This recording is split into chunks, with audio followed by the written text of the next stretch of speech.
When you get to verse 19, there's an obvious question that is being asked from this passage. Fill it, if you will.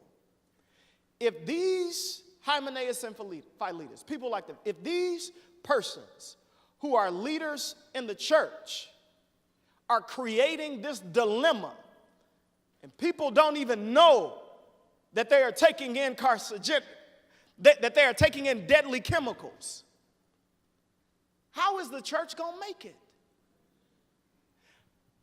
How is the church going to exist if people can't tell the real thing from the fake thing?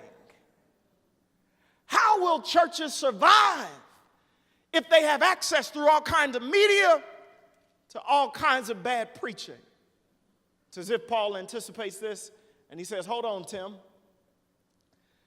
Don't you get discouraged. God has the final word. He says in verse 19, nevertheless, the firm foundation of God stands. In spite of everything I just told you, Timothy, the church is going to make it. Because what the church is built upon cannot be moved. And on this foundation is this seal. The Lord knows those who are his. In other words, you don't have to confuse your panic with God's sovereignty. He says, as you feel worried, I've got it all under control because I know whose are mine. And everybody who names the name of the Lord is to abstain from wickedness. This is a matter of fact.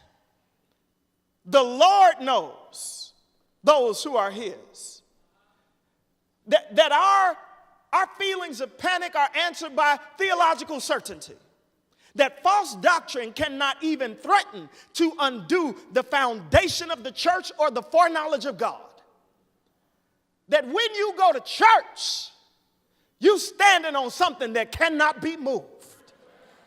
That from every generation of the church, every iteration of its exercises in the world, government cannot take it down. Weird philosophy cannot take it down. Rugged, arrogant people cannot ruin it.